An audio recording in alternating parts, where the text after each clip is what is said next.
Dasha, you're live on the air. Go ahead with your question, sir.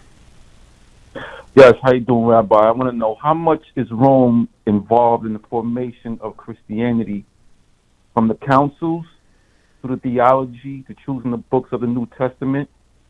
Did the councils decide the theology of Christianity? Rome, on every level, was involved in the formation of Christian doctrine, and it was very often the case that the decisions made by Christian leaders in Rome shaped the direction in which the church would move. And you talked about specific councils. We could talk about the very nature of God. If it weren't for Rome, Christianity wouldn't exist, because Constantine would, if he had not become a Christian in the late fall of 312,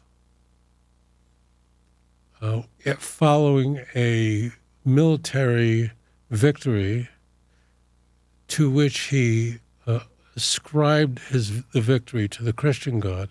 If he didn't become a Christian in the early 4th century, Christianity would have disappeared. In all likelihood, it would have been some very odd cult. But it was due to his conversion to Christianity. He's, no question, the second most important convert to Christianity. The only person who's more significant is Paul. But he looked upon an empire that now had Christianity as a licit religion. Now it happened almost immediately after his conversion. Christianity would not be the official or preferred. That would happen, but it's much later on, at the end of the 4th century. Under Theodosius, Christianity becomes the official religion of the Roman Empire. But Constantine recognized that there was such inner fighting in the church over the very nature of Jesus. Was he eternal, or was he created? And he recognized that this and another issue would divide the church. And if he was going to preside over a united empire, remember, Constantine presided over the East and the West. And that would continue. I mean, Roman emperors, but that would continue all the way to Theodosius at the end of the 4th century. If he was to preside over a united empire, it would have to be over united religion. And how could you have a united religion when Christians were fiercely arguing over two major issues? One issue is, like, who was Jesus? Was he God or not? If I may, I want to just refine what I just said, because actually all the interlocutors at the Council of Nicaea in 325 believed that Jesus was God. And that's often misunderstood. So you had two theologians. You had the Bishop of Alexandria. What good thing can come from Alexandria?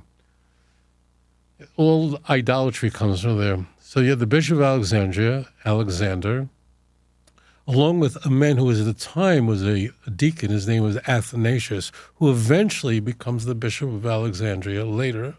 Very important figure, arguing against Arius, who held that Jesus was divine for sure, but there was a point in time when the Father existed and the Son did not exist. Whereas Alexander, Athanasius, they held that Jesus was co-eternal with the Father and uncreated. And there was never a point in time when the Father existed and the Son did not. Until that point, really, Christians didn't believe that. Tertullian, who coined the term the Trinity, essentially in the very, very beginning of the 3rd century, he didn't believe that. Origen, probably the most prolific and intelligent Christian theologian, that's now mid-3rd century, he didn't believe that either. This is a later development. We're watching a religion being invented, created, shaped. And this all plays out at the Council of Nicaea. And hundreds of bishops from across the empire are gathered, and it's the Roman Empire that presides over this. And ultimately, the belief that Jesus was fully eternal, and there was never a point in time when the Father exists and the Son did not, prevails, and the opponents are expelled. They're done. They're thrown out of court, and that becomes the official belief. There's going to be a back and forth on this in the 4th century, so there's going to be later affirmed the doctrine of the Trinity at the Council of Constantinople in 381, and the Nicene Creed emerges from that. So that's all made in Rome. The calendar, which guides the church and when its festivals would be held, was taken away from the Jewish calendar and moved to a calendar that would use only the solar calendar. That was also decided at the Council of Nicaea. And that could have easily ripped the church in pieces. The canon, the first list we have of the 27 books in the Christian Bible, was assembled by that same fellow, Athanasius, in 367. In a famed Christmas letter, he lists these are the 27 that are in. This is really significant because Christians were arguing fiercely over quite a number of books in the Christian Bible, like the book of Hebrews, like the book of Revelation, James. There was whole arguments over these books, whether was Hebrews really written by Paul? And there's very, very good reason to question that. But Hebrews is so well written and so well encapsulates Pauline thinking, and the book of Revelation, which is so different than the other 26 books in the Christian Bible. It's so dramatically different. It's easy to understand why some church fathers thought it ought not to be in the Christian canon. But the book of Revelation portrays Jesus as being divine. That's certainly won over. So that's all Rome. The nature of Jesus' deity, was he partially human and partially divine? Or was he all 100% God, 100%? That's all going to be decided by the Roman Empire. So Christianity is complete Edom. It's complete Rome. Complete. Paul's most influential letter is his epistle to the Romans. The letter he wrote to churches that he had not yet visited. So it's all Rome. I mean, I hope you understand the enormity of this, because it is Rome that destroyed the temple. It is Rome that is the implacable enemy of the God of Israel. It is Rome that came into Israel, battled with the Jewish people, and Titus himself was the general of the empire in 70, and he destroyed the Beis Hamikdash. So the very religion that rode Rome, it's all Rome, that's what destroyed the Beis Hamikdash. I mean, it's mind-blowing. And that Latin, the official language of the Roman Empire, that's mind-blowing, would be the language of the church. And the Pope would commission the Latin translation, the Vulgate, would commission Jerome to put that together. I mean, doesn't that blow your mind away? Christianity is completely made in Rome. Could you imagine the language of the empire is, in fact, the person responsible for bring the Latin language into the church is Tertullian, the very guy who invented the word Trinity. I'm not kidding. Tertullian was a Christian theologian born in the mid-2nd century. He wasn't a Christian. He converted to Christianity. And so Christianity is completely made in Rome. Now, the reason I keep saying Rome is because this is not Korea, not China. I mean, it's not. I'm not saying that it's just not Jerusalem.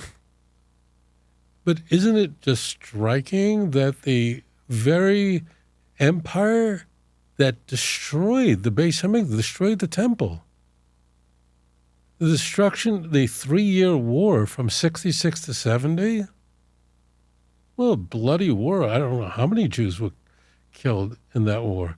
And it's not just the temple. It's not like the temple was destroyed. The entire Jewish commonwealth was destroyed, shattered. It was much, much more violent than the destruction of the first temple by the Babylonian Empire. Much more so. The Jews returned to Eretz Yisrael, to the land of Israel today, not the victory over anybody, but it's over Titus. The return of the Jews. So Christianity is a Roman machination. And it is, if you think that this is later, it's not the case at all. In fact, Paul, in the book of Romans, insists that Rome, you're not going to even believe what I'm going to tell you. He insists that Rome, the empire, was put in place as an act of God, and therefore don't rebel. Do not rebel against Rome. This is not pragmatic advice, like it's just a bad idea to mess with the empire. No. He says because the empire was put there by God. And if you rebel against the Roman Empire, you are rebelling against God. Did you just hear what I just said?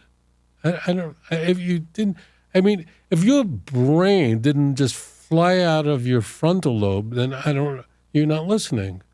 This is in the Christian canon. Not only is in the New Testament, the book of Romans is one of the earliest books in the New Testament. The book of Romans was written 20 years before the Gospels. The book of Romans was written at the late 50s. The book of Matthew was written in the mid 80s. And this is very mainstream. This is not. I'm not in any way tweaking any of these numbers in order to amp up. I'm steel manning this. So this is early stuff. Paul is saying that God placed the Roman Empire there, and you're not allowed to rebel against it, because if you do, you're rebelling against God. Doesn't it blow your mind away? Let alone that the Roman authorities, and more specifically Pontius Pilate, is completely exonerated in the Gospels for Jesus' death. The empire is never held accountable for killing Jesus. Only the Jews are. And Jesus, we are told, says that directly in a conversation with Pontius Pilate in John chapter 19, that the sin of those who gave me over to you, they're the ones who bear the sin, not you. Openly says that. Openly says that the empire is completely off the hook on this. It's only the Jews. And Paul says that as well in 1 Thessalonians chapter 2, verse 14 through 16. That should blow your head off as well, because 1 Thessalonians is the earliest letter of Paul. It almost certainly was written about the year 50 or even 49. This is all mainstream numbers. Is right. I'm going right down the middle on this. That means 1 Thessalonians is the oldest surviving Christian literature. And it places all the blame for Jesus' death on the Jews, not on the Roman Empire. So the canon, The Christian canon, Athanasius, completely orthodox. Now, there were other books that Christians thought ought to be in. They didn't make it in, like The Shepherd. And some of those books we find in the famous codexes, like Vaticanus and Sinaiticus. So, Christians are working this through, and there's going to be a little bit back and forth. But Athanasius, he's totally orthodox, 4th century, one of the most influential Christians, Roman Catholic, by the way, right? And these are the guys who are responsible for the belief. And when you say that Jesus was eternal, very light, completely eternal like the Father, then why is he the Son? It doesn't even make sense. Just a caveat to what I just said, because I can go on this for a long time. But why is Jesus then the Son? What does it mean he's begotten? Jesus begotten. I'm asking you the question. Use your brain. What does the term begotten mean? What does it mean that Jesus is the Son? Why is he the Son? Why isn't Jesus the Father and the Father the Son? Why is the Father the monarch? Why does the Father spirate the Holy Spirit? Or in the Filioque, the way Roman Catholics read the Nicene Creed, that the Father and the Son spirated the Holy Spirit. I mean, what I'm saying probably sounds insane to all of you, but this is stuff thousands of people killed each other over and divides the Orthodox and Roman Catholic. I'm like, why is the Son then? Why? These words don't mean anything. There's a Jewish saying, when a word means everything, it means nothing. Why is he the Son? Nothing. But all of it is made in Rome, and that's really significant. Not made in China, made in Rome. Thank you for your question.